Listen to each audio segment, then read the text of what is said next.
Absolutely glorious. Oh, hello. Morning. Hello, everybody. Good morning. Yeah. Mr. Minch, you're looking really, really cheerful this morning. How are you? It's all good, man. I'm so happy because I've got my good friend and pal, Mr. Tony Martin. I know everyone thinks he's called Toby. He likes to be called Tony. All right? Yeah. I wish I was called Tony.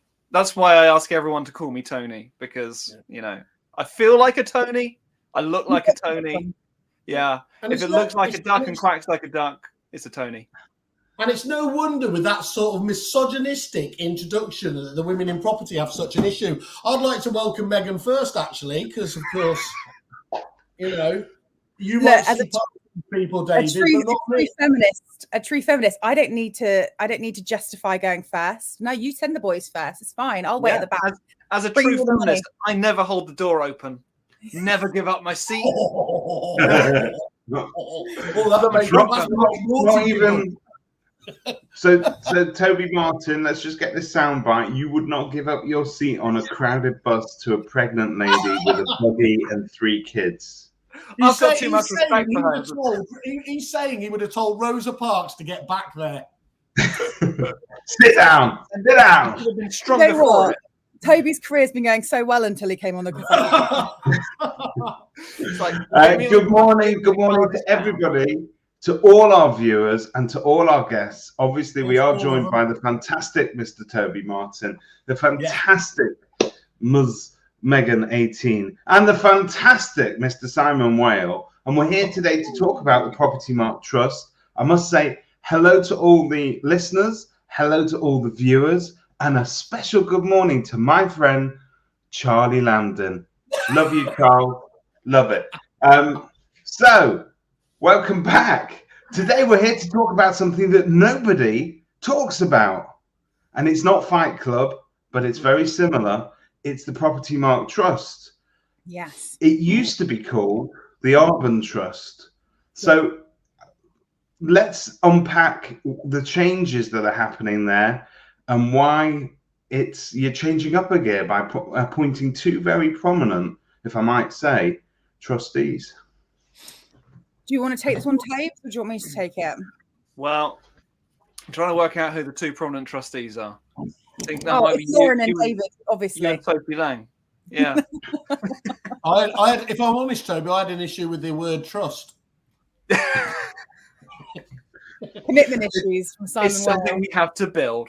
Okay, well let's talk about, perhaps Toby, you could tell us a little bit about the history of the charity. But obviously, I feel, at least from talking to you two, that there's a bit of a change in tempo, if not direction. So tell us about where you've been and where you're going to. So certainly in terms of me as a trustee, it's early days. I've just come on board, still getting to learn the ropes, but I've been familiar with the trust for a little while. I've seen up close the work that they do, and you're right, they have been around for a while, previously under the name of the Urban Trust. But I think in a drive to sort of raise awareness and familiarity with who we are and what we do, the rebrand has more closely aligned us with Propertymark, because we are the charitable arm of Propertymark, and our raison d'etre is to thank you, multilingual, is to support Propertymark members, colleagues of Propertymark members, and close family and friends of Propertymark members, really when life hits the skids. And I think that it's probably fair to say that at the moment we're a well-kept secret, and we don't really want it to stay that way. And yeah, the work that we do and the support we can offer, I think probably is something that a lot of members and their close connections need to be aware of. And I'll throw to Megan, and she can kind of maybe tell you a little bit more about exactly what that work is. Well, what a beautiful segue that was. So basically, I think the big misconception about the Propertymark Trust is that it's just for Propertymark members. But actually it's for colleagues of Propertymark members and family of Propertymark members. So how many times have we said Propertymark members in 6 minutes on air? It's impressive.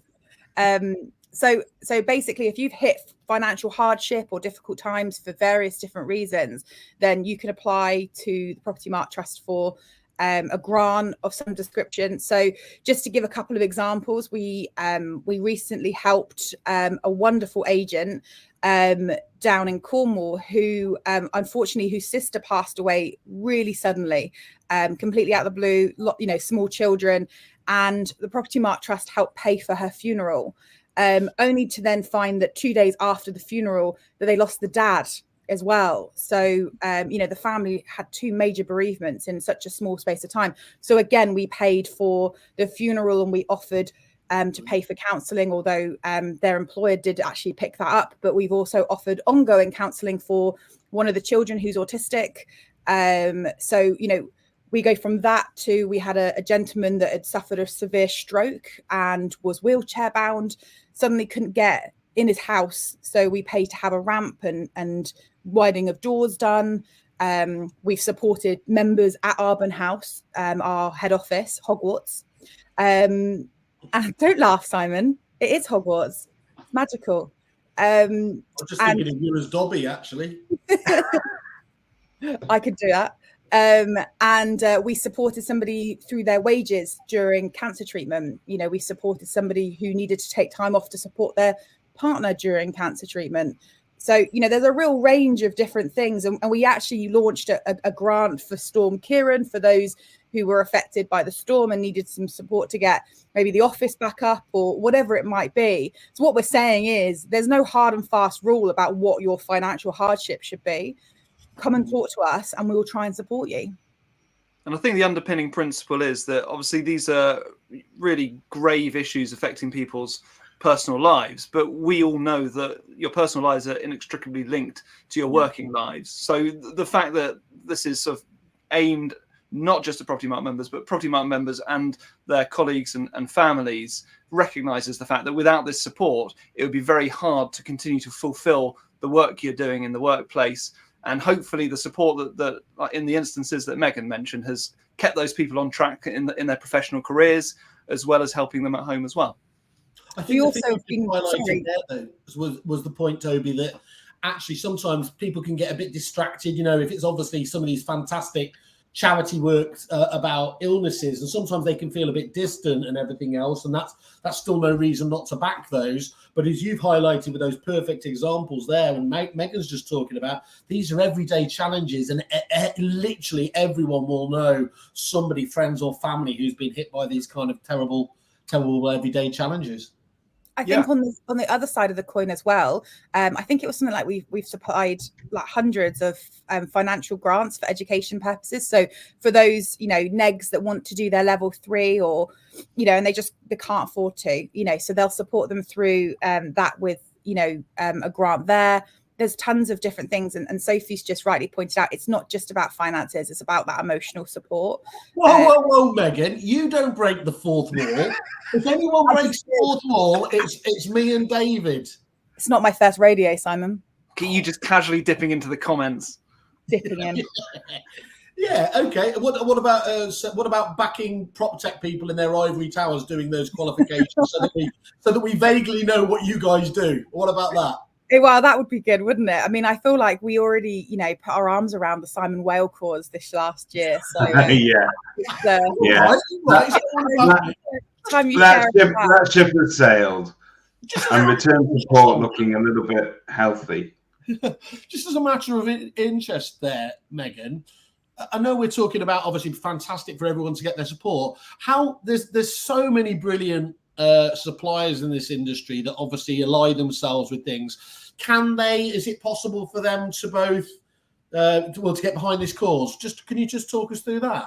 Yeah, so there's lots of different ways. So funny enough, this podcast wasn't actually necessarily about saying give us money, because actually, of course, we would always want to fundraise, but actually we really want to spread some awareness out. Now, one of the things that we're currently doing is we are in the middle of rebuilding our board of trustees. So hence Toby and I's arrival. And we discussed that actually, we've got an amazing group of core Propertymark people. Well, we now want to spread that bubble a little bit wider, because we want the trust to be, supported by, different surveyors, solicitors, suppliers.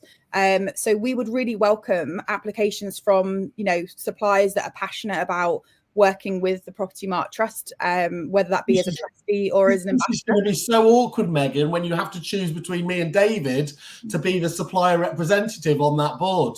I mean, thank you for coming on here to bestow one of us with it. Who's got the gig? I was told that this was actually an online interview taking place this morning. I've prepared a little piece for it. Well, all I'm saying then, a musical number, no longer than 3 or 4 minutes. Yeah, you could have gone to the challenge of actually getting dressed up for the occasion. That's all I'm saying. It's very neutral. So the other thing that we learned a lot about this week, because Toby and I had our first trustee meeting this week, was that one of the ways that people can support Propertymark Trust is with orphan funds. Tobes, did you want to talk about that? Yeah, so I think we feel that this might be a big opportunity to, and I should preface this by saying that we self-identify as a fairly small charity so far, and we want to grow. We want to step up our fundraising so that we can offer support to more and more people, and a big part of that is helping agents to identify where they have what we call orphan funds, which are unclaimed funds, unclaimed client money that's been sitting in your bank account for over 6 years, at which point you are allowed to donate that money to charity. Now, there's a couple of provisos, the important one being that charity has to commit to returning that money if it is at a later date claimed by the client. And the way the Propertymark Trust does is they do offer that guarantee. So if you have dormant funds that have been left unclaimed in your account for more than 6 years, you can use that money to put towards a great cause such as this. And you can do that with the peace of mind that if your client does show up on your doorstep in a few years' time and ask for their money back, that Propertymark Trust will help you with that. So I think that a lot of agents have this money sat unused in their accounts, and it adds up to a lot, because I think a lot of agents don't know that they can actually do something with that. So it's left to fester. It grows and grows, like all things that are left to fester. It grows, as we all know here. And we feel that raising awareness of that particular issue could be key to really helping boost the work that we can do. And so, we're going to really be mounting up an awareness campaign based on that, because I think it's love great that. I mean, I'm a little bit bitter, because in my head, do you remember Superman 3, where Richard Pryor had that scam idea to take a few penny off everything? That was my long-term goal for those orphan funds. So I suppose if I've got to give it up to somebody, a good charity should be the way forwards. But I remember, and I can't obviously talk about the agent, but one of the biggest challenges we had at my previous company when we entered the accounts world was Repeat always prided itself on obviously having a perfectly balanced balanced rent roll and everything else, and you couldn't start with obviously a black mountain or a black hole. Now the black hole one was the more worrying side, but just as problematic was that black mountain of those orphan funds. And I can tell you, with a couple of the clients that we were doing it with, it was a massive fee there, and they were obviously all doing the right thing. And so that element of putting it towards good and still having the safety net, as you spoke about, if they do come back to you, is absolutely fantastic. By the way, is there no limitation if somebody comes back to you? Can they come back at any point in the future and claim it, or is there a cut-off period? That's a great question, Simon. Thank you. It's the first I've had on the show. I'm not aware. It's a great question. There's somebody out there that's Googling it right now as we speak. You know who would know? Sophie Lang, answer the question. She's chat GBT. Yeah, for the time being, Sophie's just saying it's not just about finances, guys. Okay, talk about the hugs. But you know what? One thing that we struggle with is that, you know, we all of us are constantly asked to donate to charity, and we all have charities that are close to our heart. But using your orphan funds actually just takes a massive amount of stress away from your accounts team. You know, so it definitely helps. Toby's fan getting a real moment. Oh, we got a real comedian in the comments here. Facebook user. Who? I'd like to know who is this. I want to know who this is. We will delve into that. We will find out. So in terms of raising, I mean, that's a great campaign, because I think orphan funds is something. First of all, it's not a term that we hear every day, and I think any firm that's been established for any number of years, especially those that go back to the bad old days before even sort of tenancy deposits were registered and all that, everybody's got something lurking around in the client account that doesn't belong there. So Sophie's researching it, but that's really nice to hear that. But in general, what are your we know the Propertymark one is coming up again, and we could talk a little bit about that in a second. But what are your plans in order to kind of roll this out and make it sort of front and center of what Propertymark agents are talking about? But also, how are you going to raise awareness to the extent that their families and friends are also going to know about it? Well, I think that's part of the reason that Toby and I were recruited in, because you can't turn on LinkedIn without seeing one of our faces. So I think what we're planning to do is sort of try and boost that profile out as much as possible. I think it starts with the members, so we're going to try and get to more regional events. Obviously, for anyone that came to the NEA conference, we had the little lovely little cuddly dogs, you know, the nice little therapy dogs. I've got a great picture of one like this as David's holding it. Looks terrified. That's unfortunately for me, because as you know, I'm not an attention to detail man. That's what I thought the trust was about to start off with. And that on its own would be enough. The fact that we do more than that is a bonus. Oh, I think you're absolutely right. Yeah. Just to echo Megan's point there as well, Tony, for a way of teeing yourself up for a show on Sunday, your comment, "I'm currently a bit like hydrogen. I'm everywhere, but very few people know why." I know it's only the start of the year, but people are going to have to go far to beat that. That's my current status within the industry. I seem to be asked on podcasts and stuff, but who knows why? You're hot, my friend. We're riding your coattails. I was thinking last night. I'm currently. I think I'm the industry equivalent of Augustus Gloop. If you know your Charlie and the Chocolate Factory. I've won a ticket. Charlie and the Chocolate Factory. I've won a ticket to the factory, and I'm going to eat as much as I can while I'm here. Yeah. Before I get chucked out. But we all know what happened to Augustus Gloop in the end, didn't we? And here's Simon with a song about it. Yes. That was perfect. I couldn't have set that up for you any better. Do you know what, Dave? He got stage 3 diabetes, David. So it's a sad story. Do you know what was interesting though? Me and Toby, we sat on the phone for about 3 hours this week, and we were sat there and we were like, what we're going to put on our LinkedIn bio? And he was like, 37th most influential person on the Kerfuffle list, with 1 vote from Megan 18. Yeah. Not the last bit.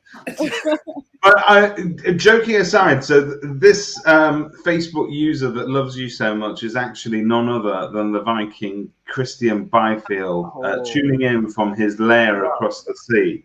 And he's mentioned here that he loves your various descriptions of how cold Manchester was. But genuinely, and I said this to Megan in a private moment this week, that what impresses me about you is I like talented people, and I think it shows an immense amount of dedication and talent to sort of script these things out in advance and prepare what you're going to film. I loved you did a hotel review as well, which was just superb. I think a lot of dedication goes into that sort of little TikTok habit of yours. I'm flattered that you used the word script there. Well, if you tell me it's unscripted, I'll be like, whoa, now he's even more talented than I thought he was. I think that it's lovely to get comments on my social media nonsense, but I view that mainly as just kind of doing stupid things on the internet. And that's what it is, basically. But the fact that there's some entertainment in it is great. I just think that it's a little bit refreshing when people don't take themselves too seriously online. And I know I'm preaching to the choir here, but ultimately you've got to be a little bit different. There's no hubris in this room, let me tell you.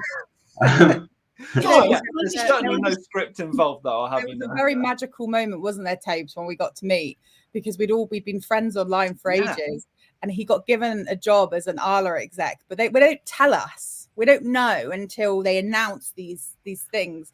And we're in the exec day, and I'm sat at the back of the room. He's sat at the front of the room.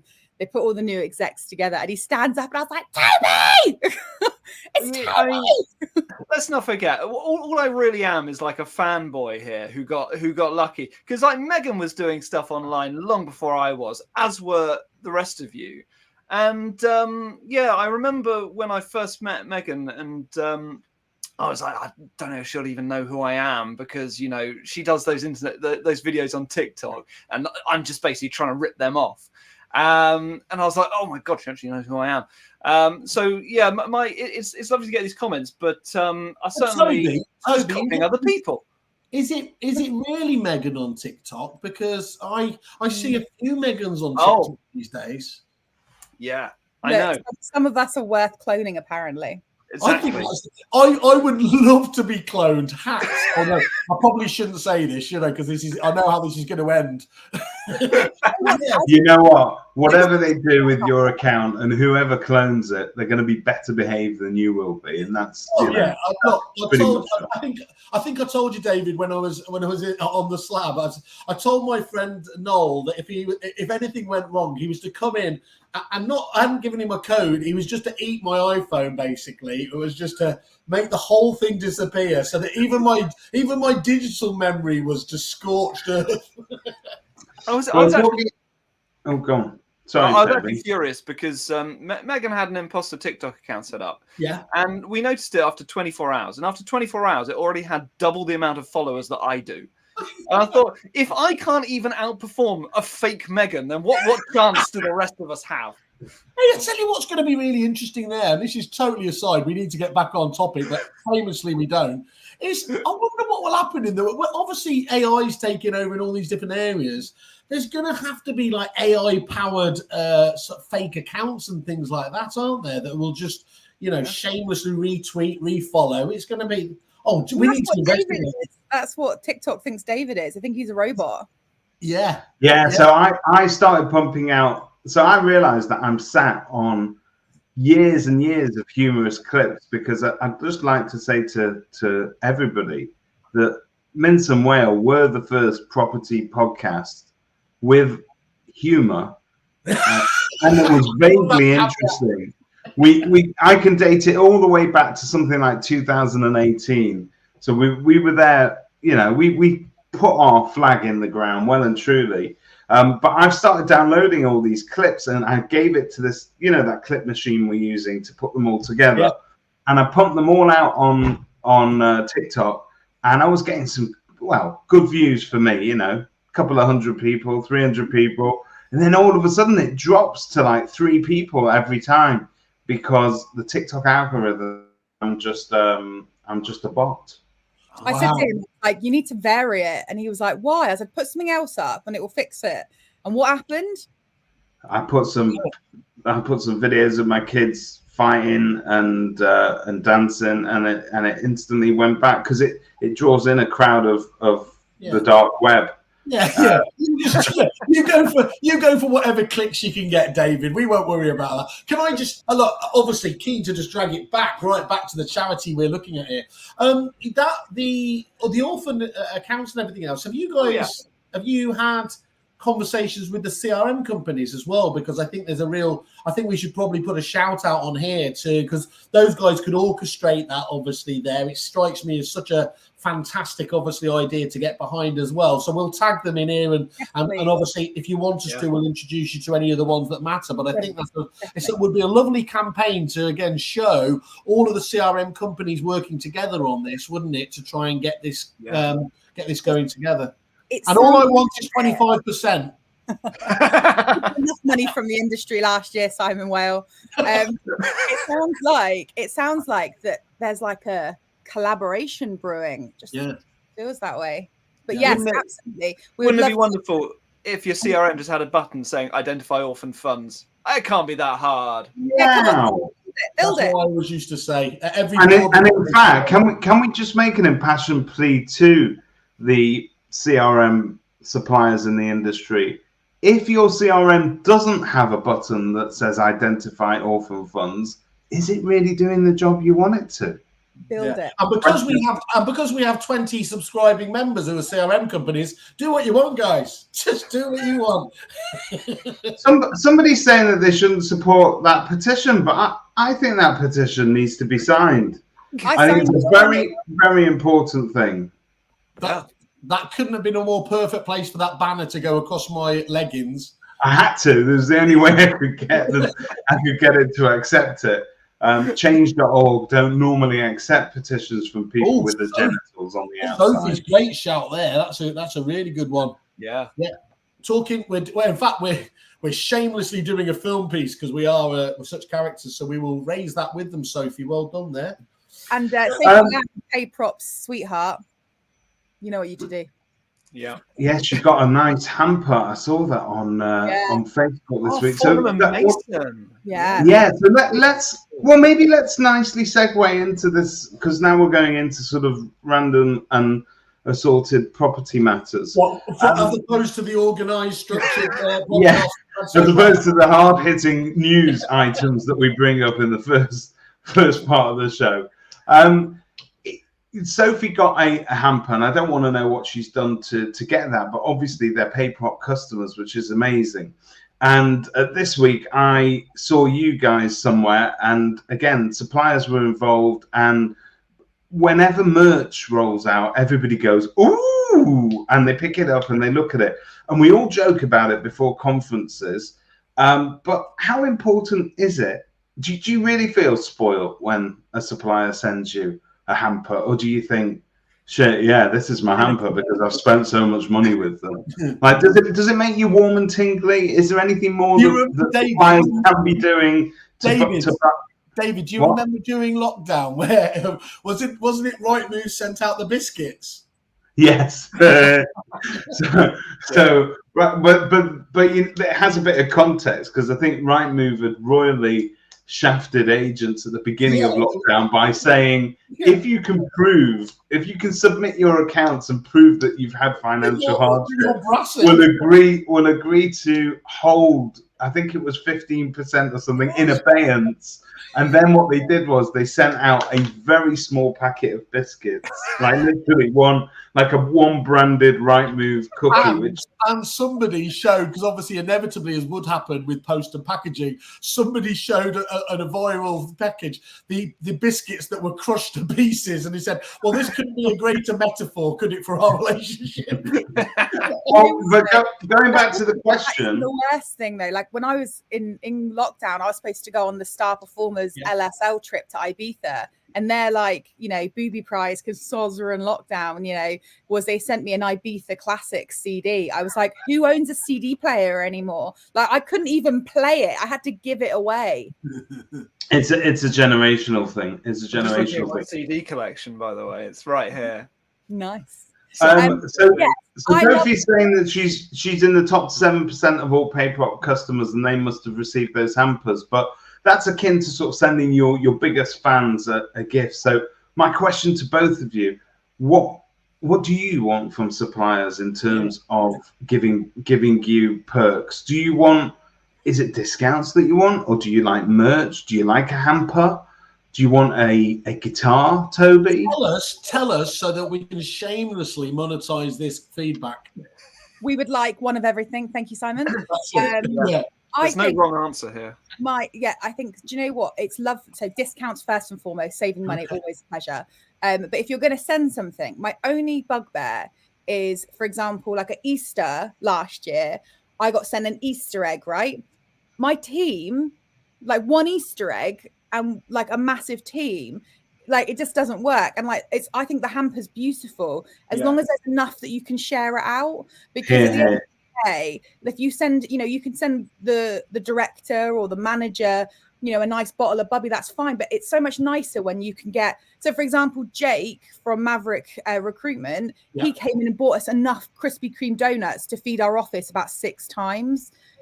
That goes way further than one bottle of wine. Yeah, he does charge a 30% finder's fee, so we can afford it. Exactly. But you know what I'm saying? Like, the problem we get is, as sort of the leaders of the business, we all get lovely gifts from suppliers. That's so nice, but it's so much nicer when we can share it with the team.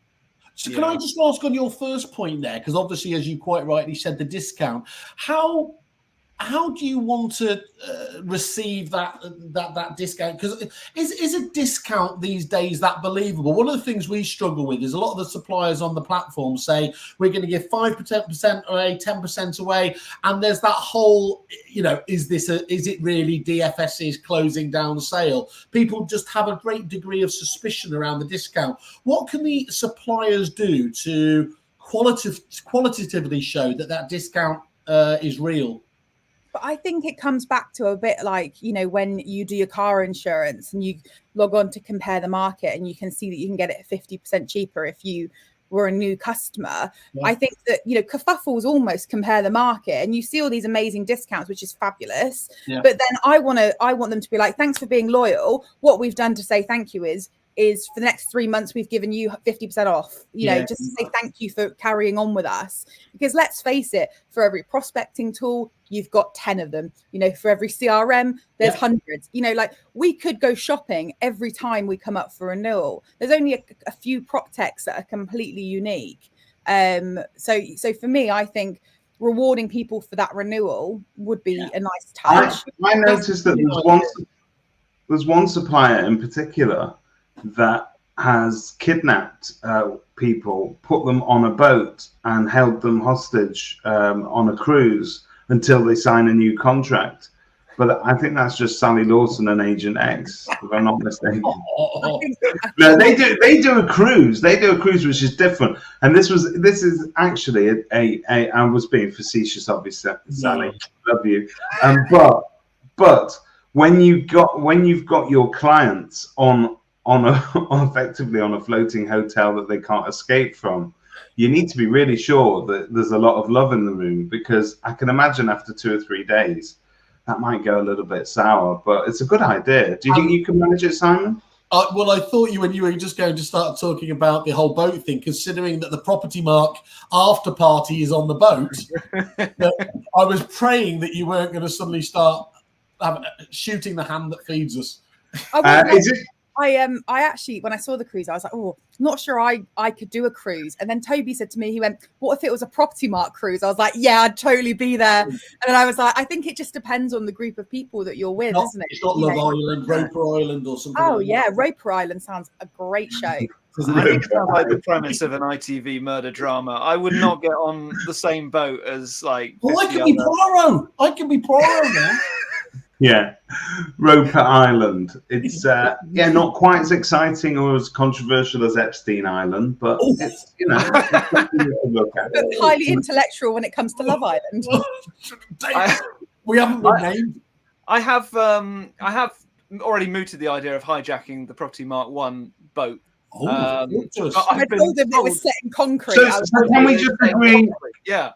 Can we just agree then, an initiative that we can all get behind? It's not too controversial, but this year, if you are attending the Propertymark 1 after party on the boat, please do come fully dressed as a pirate. Now, there will be prizes for the best pirate outfit.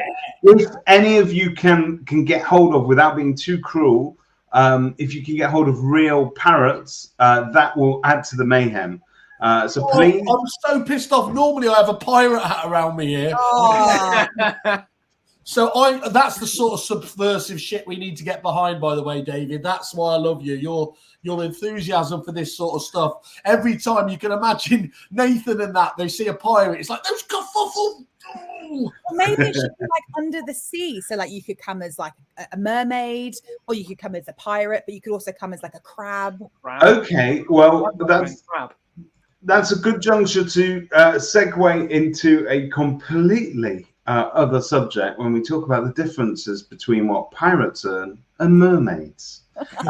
So I don't know if anybody's seen, but Chris Watkin has got this this image floating around Facebook at the moment, and a debate about whether or not women would be upset if they're or they report that their partners are upset if they earn more than their male partner. And it's incensed and enraged Megan 18, who has thus far remained quiet on the subject. So over to Megan. She's always so angry about this stuff. Why is she angry? Why? I'm really angry. I'm passionate. I'm not angry. Every serial killer ever. I know, right? You wouldn't suspect me. That's the best part. How do I start? Well, at the beginning. Yeah, that's a good point. The problem for me is that these conversations, I'm like, who's having them? Yeah. You know, so if I was as somebody that's like, you know, doing pretty well, you know, would I stay in a relationship where the man was like, "Oh, babe, you need to earn less money"? No, you know, I'm so sorry. Like, if you as a man are intimidated by a woman's earnings, then you need to go and find a different partner. And it's nothing to do with, you know, I just think it's just such an ego thing. Like, I don't actually believe it, to be honest. I said the exact same thing to Chris. I said, are there really tiny penis males out there that this is an issue with? Now, I appreciate I'm wokey whale, but...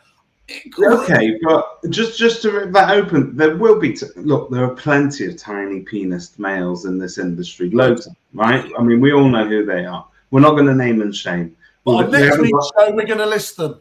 We haven't got long enough. No, you know what happened last week, boys. We don't need another repeat. But if you were to look at, I think Megan hit the nail on the head. It's who is having this conversation. Why, Mr. Watkin, are you asking that question?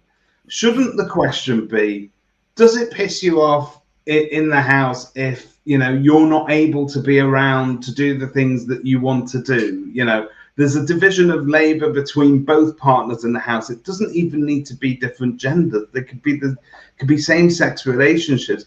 In any partnership, in any business partnership, somebody does some of the heavy lifting on some things and somebody has to do the heavy lifting on the other. And the secret to any good partnership is knowing where those boundaries are and how you complement each other.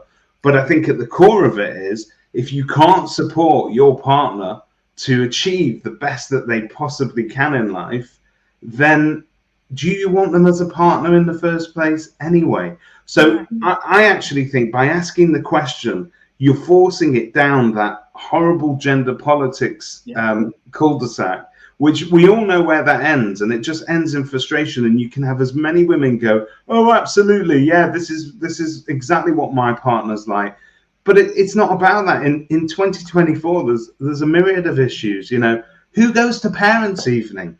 Who, you know, we divvy that up in our house, for instance, because we can't always be around at the same time, and some people need to do different things. And I think it's so much more than just the financial argument. But when you bring it down to gender and you bring it down to money, all you get is that baseline of shitty clickbait.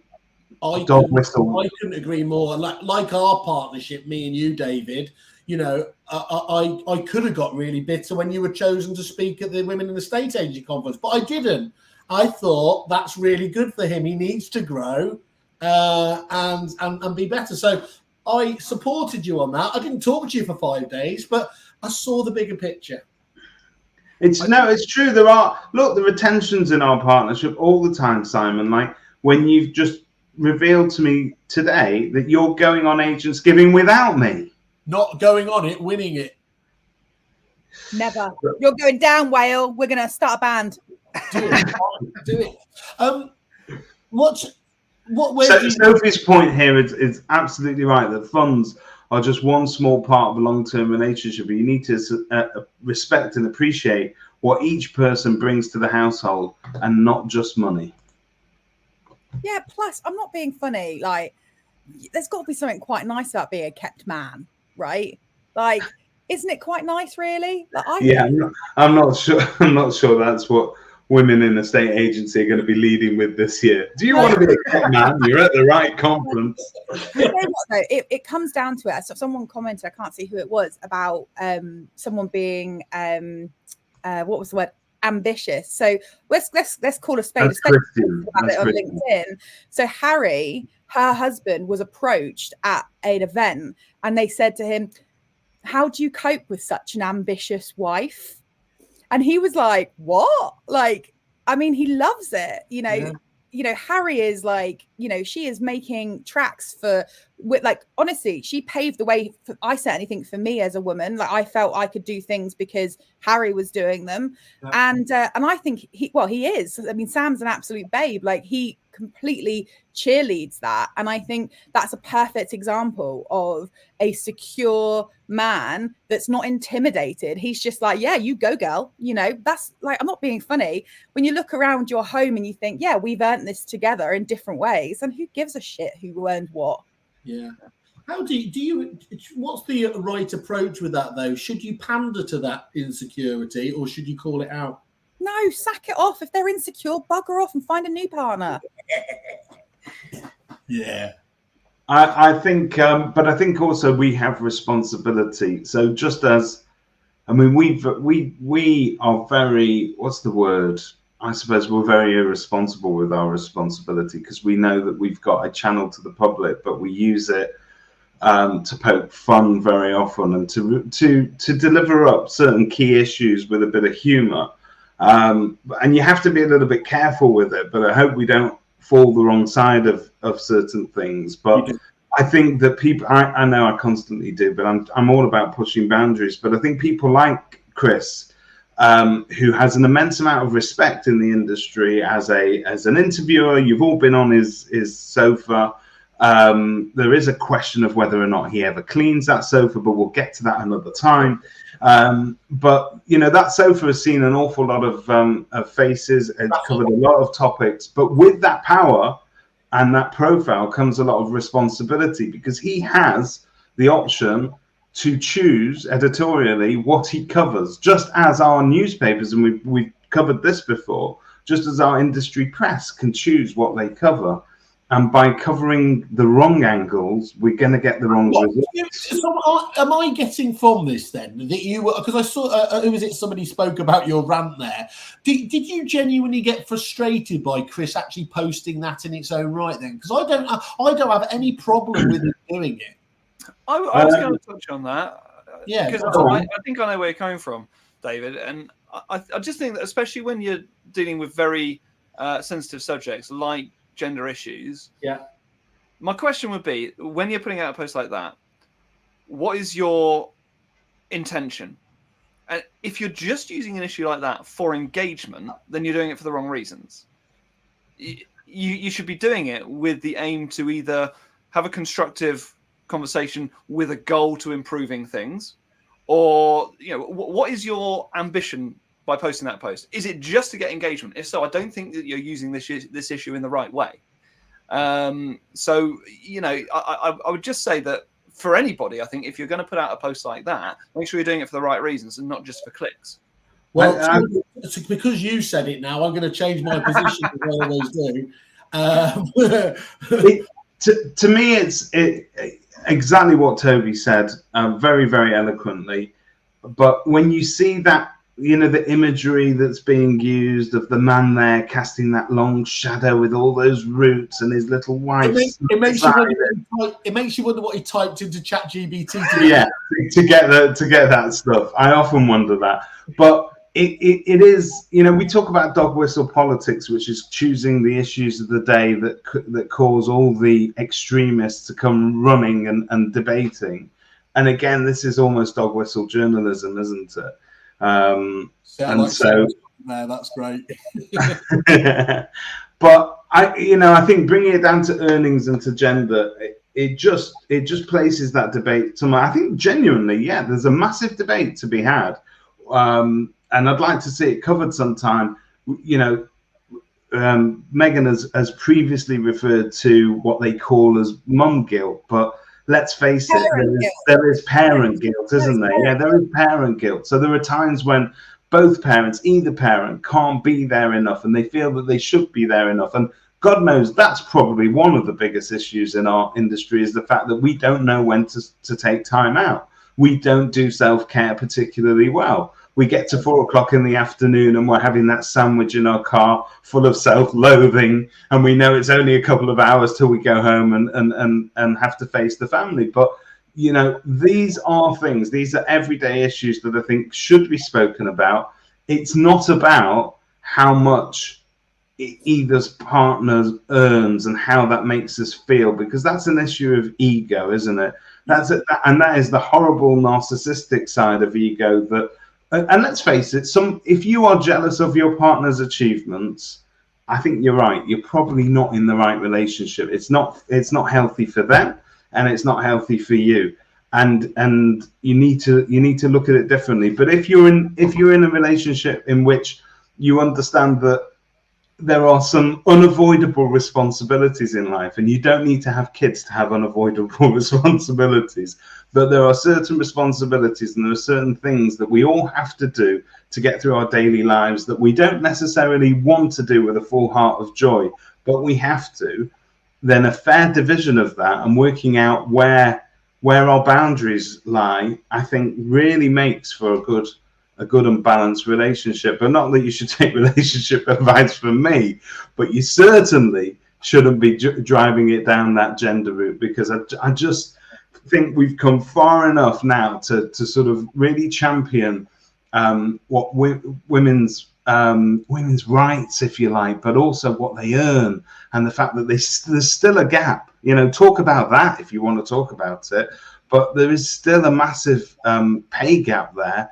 These are and what we don't want to do is take momentum out of those key debates by putting it into, and the husband didn't feel very well about that.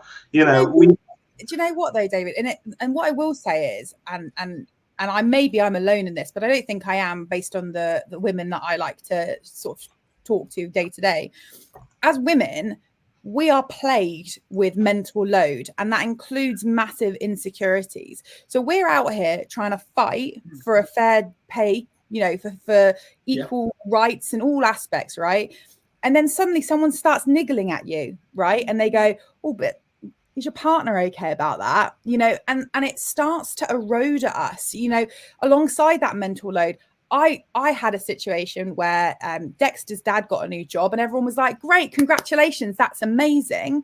I get a new job and everyone's like, oh, how are you going to cope with Dexter? Why is that fair? Yeah, that's very telling, isn't it? That really is very telling, just in the way that's still ingrained in the standard responses. Whaley, I think they'd just be congratulating you that you got a job.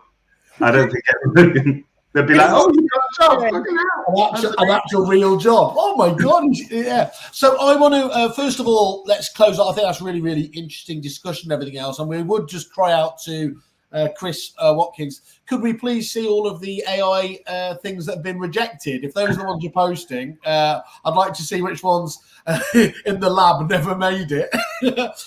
Toby, I'm really, really keen. Your first time, obviously, on this with us. It's Tony. It's Tony. Of course, yeah, you get that. In terms of, we like to understand where people come from on this, both in terms of the people they respect within the industry and those supplier partners that we always obviously need to give a shout out to. Who are the people that influence you in this industry, and try and limit it, because we don't want to keep you here all day. Oh, well, this is. Don't say Megan again, because because I've already admitted that I kind of just basically stole her shtick. We'll give you one. We'll give her one. She's a freebie. You know, I kind of feel that to a large extent I've got to where I have by kind of just hanging on to the coattails of other people and going on the ride.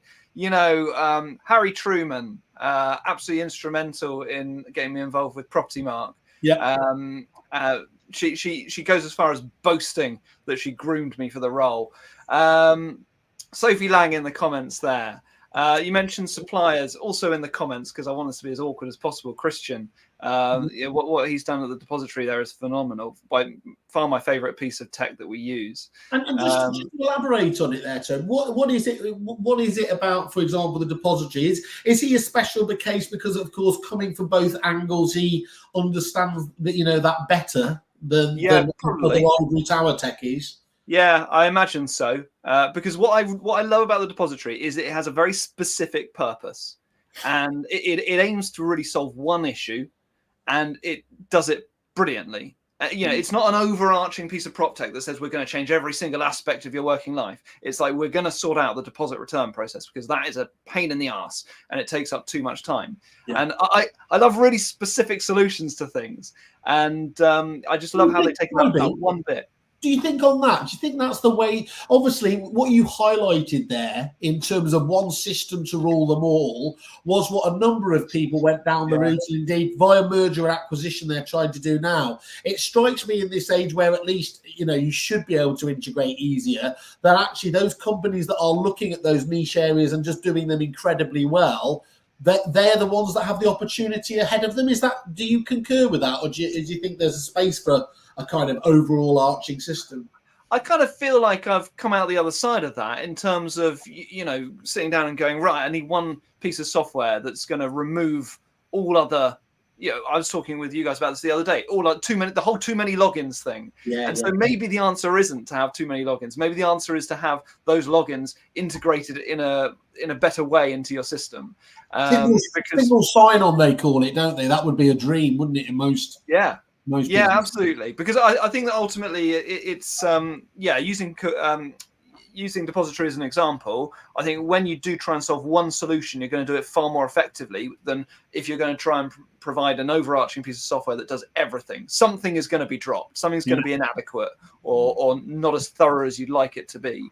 I think that's a good point. I think that concentrating on little niches and perfecting them and then integrating that within a wider system is probably the way forward. An American said to me the other day, niche, and I hung up on them, the outrageous destruction of our language was not to be allowed there. Any other suppliers that you respect, even if you don't use them? Who catches your eye out there in supplier world? That many. That says a lot about our industry. Yeah, it's funny because generally speaking, I love tech, but I try to minimize how much I use of it, because you can go overboard and you can lose sight of the things that matter, which is personal touches. And is that what tech needs to do for you then? Is improve that personal touch aspect of the business? I'm basically in a position now where I look to tech to basically free up my time. And so we're quite late to the party, but we've just gone on board with Moneypenny. Yep. And again, that's another specific example. It solves one problem, but they do it to a high standard. And to just a call back to a previous topic, they sent me socks. And so, but again, they just offer one service, really.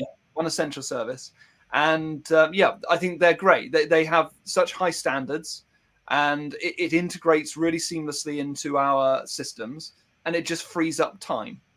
And ultimately, I think that is the main thing that I look to tech to do. That's what tech is all about at its basic core, isn't it? Helping you do more with less, basically. Yeah. See, Sarah, I can draw a floor plan. I can draw a floor plan. And it doesn't take that long. Is it one of those things that you secretly love doing? I do. Except for the 1 in 100 occasions where I say, I'll go out and do the floor plan. And I turn up and it's a tower, which is completely circular. And I'm like, plan up, can't do this. So I'm just, that client has to make do with the fact their floor plan is a hexagon. Sorry. Yeah, a nice shout out there for Giraffe. I love that kit. I tell you what, weren't you going to test Giraffe on me? That sounds shocking.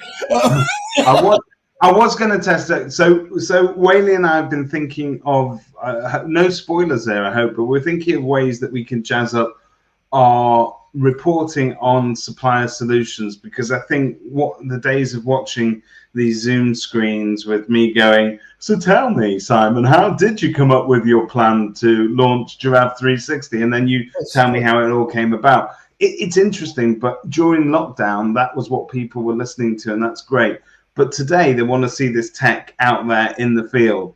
And I'd like to know with all tech, how quickly or how easily are my staff members actually going to be able to pick it up and implement it? And I think if I could choose somebody, a savant maybe, like Simon Whale, who breaks every bit of tech that ever came into his hands, if we could give it to Whaley and he could use it straight out the box, then that to me is a great piece of tech. There's your challenge, people. If it work on Simple Simon, it will work for everybody. You can have like a Whaley approved, like. We've already got the K. The little K for quality is already. We're a bit worried it looks too much like the KKK, but we're going to work through that. Yeah, you should. We're an edgy pink brand at the best of times, but yeah. Do you know what? You're absolutely right, though. I have a pet hate, which is when I go on a supplier's website and they don't show you what the platform looks like. And they'll have generic videos, maybe with some animations of some cartoon people. An explainer video. Looking happy. And I find myself, there'll be one little thumbnail that's like a screenshot of the login page. And I'll be zooming in on that going, I just want to see what it looks like. Toby, do you know what that's about? And I can tell you this because I used to get paranoid. What happens is the suppliers all think they've got some absolutely secret thing that they don't want to show people there, and there is, their competitors couldn't find out within seconds there, so they don't show it. And I think one of the things we've seen is those suppliers that come on and are really ballsy with it and will almost do a brief demonstration, Apple style. People like, Mavs did it for Akaboom there, and she got a couple of orders, live on there. You've got to put yourself out there, haven't you, to demonstrate to people these days. Yeah. It's not unique enough to stand on its own 2 feet when you show it online, then it's not worth it, is it? Yeah. No. I will pass by companies who don't do a demo on their website or just screenshots of what the platform looks like. Sub question: how important, and a little bit controversial, how important are looks, or is it all about personality? So typically, I mean, if I were talking about where Simon was talking about PropTech here, are we going back? No, I'm still talking. I'm absolutely talking about PropTech. Oh, okay. I'm going to give 2 fantastic examples. Okay. So I signed up to Jet, which was Simon's light version of Repeat. This is many years ago, and I wanted a recommendation as to whether or not I should take it. And the agent I spoke to said, it looks like it's come out the control panel of a Soviet submarine, but I promise you it works. There's very little downtime, and it works. And they were right. In fairness, it was pig ugly, but it worked. Now, if you take something like Street, which I don't know if any of you demoed it, you've seen it, you've been a customer. Sorry, you use it. Both using it. Okay, so all Street users, fantastic. It's beautiful. It is a beautiful user experience, both for the people in the office, but also, crucially for me, the customer as the end beneficiary of all the work that we do. They have a login and they have a lovely, beautiful experience as well. So aesthetically, that is tremendously well received. But how important is that? Do you want your PropTech products to look beautiful, or do you get a little bit disappointed when you log in and you go, oh, that's a bit basic, but it still does the job? I like it to look pretty, but it wouldn't be a decision maker for me. If it's not functional, then it's all fur coat, no knickers, isn't it? For example, when I was a property manager at Chancellor's, we had this tech that when it was like, oh, I need to look at the accounts, you had to press like F16, F7, F4 to get to the account screen. Yeah. Like learning code to do anything, that was hideous and completely not fit for function. I mean, once you knew the code, you felt like you were a proper whiz, but it wasn't ideal. It was like something out of like a 90s, first round on the computers. But they also had a system that ran alongside it that was very pretty. So I think pretty helps, because if it's easy to see what's going on, But for me, if it's lacking functionality, it doesn't matter how pretty it is. It's like going on a date with the most beautiful person in the world, and then you start speaking to them and they're a total moron. Like, I get that a lot. I get that a lot. What can I say, Simon? I was looking at you as I said it. Of course you are. You're looking at a Zoom screen. That's how this works. And I think that's also there is a certain. I watch my kids on an iPad or whatever it is, and although I spend all day with tech and I consider myself quite up on most things, they seem to have been, this generation seems to have been born with this innate ability just to know where everything is, and their fingers are flying around at a million miles. And I'm amazed at what they were able to sort of do as toddlers. That took me. David, have you seen that? It's really bizarre when you see kids going up to normal TV screens and they're like squeezing the screen to try and zoom in and zoom out. That's second nature intuition of how. Yeah, they've been raised with that. So to a certain extent, all the next generation of people that we're going to be employing in this industry are coming with a sort of, I suppose, an experience of what a UX should and expectation, isn't it? It's the expectation. And if you're, unfortunately for you, if you're not at the pace with what is defined as the normal these days, you're going to be held wanting, aren't you? I remember walking into a hotel with Dexter, and he must have only been 2, and he walked in and went, "Alexa, play Wheels on the Bus Go Round and Round." And I was like, no, she's not everywhere. Like, you know, she's not computer and simulation. I was like, oh my God, we're so screwed, this next generation. But I do think that it's exciting because it gives us a real opportunity to continue to evolve. And let's face it, the most evolution our industry has had is because we had a lockdown. You know, suddenly we're having to do videos. I'm not being funny. The amount of agents that did videos pre-COVID, I mean, I didn't do videos pre-COVID. You know, it was like non-existent. Whereas now we're all presenting like our own TV shows almost every day. You know, it's a completely different field, and I think it's really exciting. Can I ask Toby a question before he goes?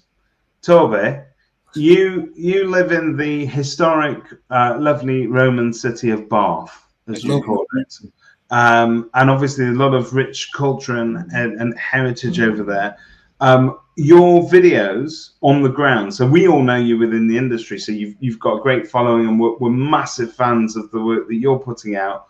How does it translate to the actual home crowd at Bath? Are you getting recognized going down Tesco's or Waitrose or wherever it is that you people shop? Yeah, I have to have quite a big entourage as I go around town. But no, it is effective. It does work. The whole kind of personal branding, or whatever you want to call it, approach of putting yourself out there does work. And it's being involved in local community groups on Facebook and in real life.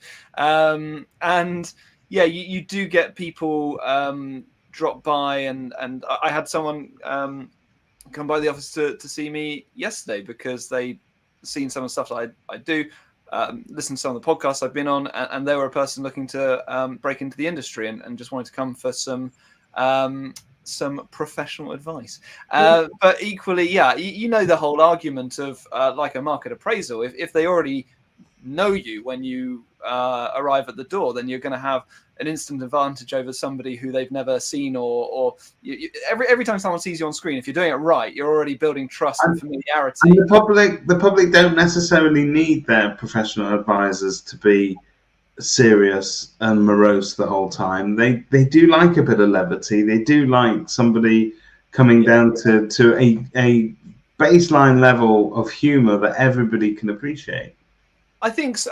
I mean, I'm putting all my eggs firmly in that basket, and I do think that if you're talking about building trust and familiarity, you think about the people who you see on a screen day in, day out, and are they, are you more likely to trust somebody who comes across as quite a bland, very serious figure? And we always have a temptation when we're doing content to want to be serious because we want to be taken seriously. We're dealing with serious subject matter, so the temptation is to have a lot of gravity in how we talk. But actually, the people who you feel most familiar with, who you see on a screen, are the ones who evoke some kind of emotion, make you laugh.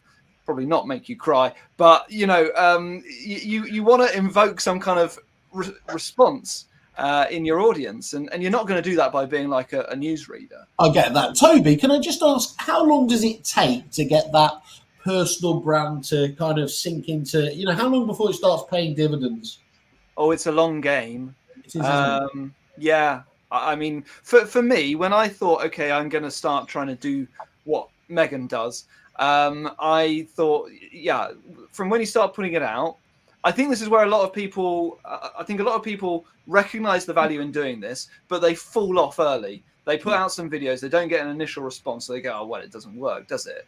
But you've got to be doing it regularly and consistently, probably for at least a year, before you actually start getting people go, hey, you're that guy who does those videos. But that's brilliant, isn't it, Toby, really? Because that stops that. That's a genuine barrier to entry, isn't it? In terms of, you've got to invest that time. You can't be fly by night and everything else. And as long as you keep doing it, you're going to be one of those people that's guaranteed to be invited in. I always think that the amazing property video solution guys keep highlighting it. And I think the problem is we get caught up in our own bubble because we see the likes of you, Megan, we see Michelle Gallagher and that. But we're actually still massively in the minority, aren't we, on that? And the amount of people that give it a go large and then disappear off because they haven't got those really quick results is a real issue. I think a lot of people look at... Sorry. No, you go. You carry on. No, I think a lot of people look at LinkedIn and they go, "Oh, everyone's doing it now." But actually, if you think about a local level, if you look at your neighbouring agencies and you look at the people who run those agencies and their social media feeds, you'll probably find that barely any of them are doing it on a case-by-case basis. So if you look at your local opportunity, then actually, it by and large, it's still there to be kind of an early adopter in terms of people who do this kind of thing. I was just going to add that whilst you all know Toby for his videos and all of that, what you should know him for is he does Toby's tours of Bath. I do. And what I will say is it was a magical experience having brought my friend from America over. Yeah. And I said, Tobes, we're going to come visit. And it was a magical experience, wasn't it, Tobes? We went to Greg's. Then... It started raining. We did go and stand outside the Royal Crescent. You asked me historical questions about it. I couldn't answer them. Nothing like being that undisputed expert in your own area. The Jane Austen. But I think you joke about that, but I think there's actually space for somebody that does take themselves extremely seriously in an Alan Partridge sort of way. Yeah. So serious that it's funny. Yeah. I think, Toby, that could be your alter ego doing tours around Bath. I think you should. It would catch on, wouldn't it? Yeah, if you did it in a really serious vein, but you went to Greg's. Oh, it'd be amazing. And obviously, if it doesn't work out and it crashes your business, this isn't advice. No, this is just friendly bants. So to end this, but on something that I think will add value for people, you both have touched on LinkedIn today.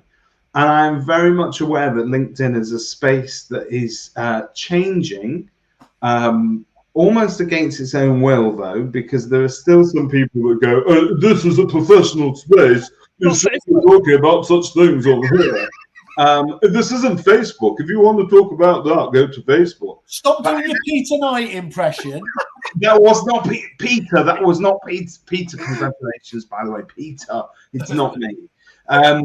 But I was angling at being a page boy there, Simon. Anyway, not going to happen. But you're my plus one. But I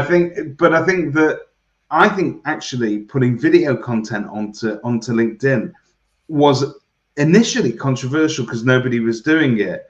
And now you guys have started to do it quite regularly. And I think what you guys have understood is that if you post regularly on LinkedIn, you're actually going to get quite a lot of engagement over there because it's a quieter space sometimes. Where do you see LinkedIn? Do you see it changing? Everything's changing but you. I think that LinkedIn has evolved over the years that I've been active on it. For me, the video thing came purely from the fact that the algorithm likes it. So, you know, I was pulling my TikTok videos initially across, and then I was recording stuff, you know, just because the engagement on videos is far higher than people who write a post or put a picture. There's this really great hot sheet on LinkedIn about how the algorithm works, and it may well be refreshed this year. And one of those things is that you have to obviously be consistent. They also recommend you're consistent at the same time every day. So like you build a consistency at like 8 a.m. So like my posts will always typically come out at the same time. It's like me on the throne. Yeah, exactly. It's like a really reliable poo schedule. And then I think probably lastly, one of the things that me and Toby quite often get really irritated about is when you forget, like when you make a really bad, like annoying spelling mistake. Yeah. Because if you go in and edit your post within like the first hour, it like strips the algorithm out and it's like, nope. Is like, that right? Yeah. So what you'll tend to find is if we feel like we've written a really good post, this is a little secret, right? If there's a really good post and one of us has got a spelling mistake on it, we'll fire it to the little WhatsApp group we've got and we'll all jump on it to reboot the algorithm back up. Ooh, yeah, this is gold dust. Oh my. You know that the LinkedIn algorithm apparently really likes PDFs. So I think we should do another one of these where we're like, guys, you got to really get into PDF. Yeah, I'm going to be the PDF guy. That's got to be for Stephen Brown's podcast. That's a lot more sort of PDF. Can I just remind you all that PDF stands for Portable Document Format? Thank you. Wow. Have a great weekend. Content we've all been waiting for. It's gone unexpectedly highbrow. Yeah. Just before we go, can we just anyone who wants to get involved with the fantastic, obviously the charitable side of things and everything else, we've established they can find you anywhere on social. Anywhere else? So you can email us, which is our last names at propertymark.co.uk. But probably the easiest thing is just to slide into one of our DMs, and we'll be delighted to help. Beautiful. But in a nice way. Don't put anything inappropriate. I think the Propertymark Trust should have a page on Kerfuffle. Do they not? We will do that for you. If it doesn't taint the charity, we would love to set it up for you. No, we would do that. Thank you. I'm sure they'd be grateful for all the support. Our standard terms 20% of any charitable donations. I'd like to just apologise to our last guest of the day, Mr. Charlie Landon. We've run out of time, but we will get to you next time. I'm so sorry. Have a great week, everybody out there in Property Land. Take care. Cheers, Sophie, Sarah, and Christian for commenting. Thank you, Toby. Thank you, Megan. Thank you for having me.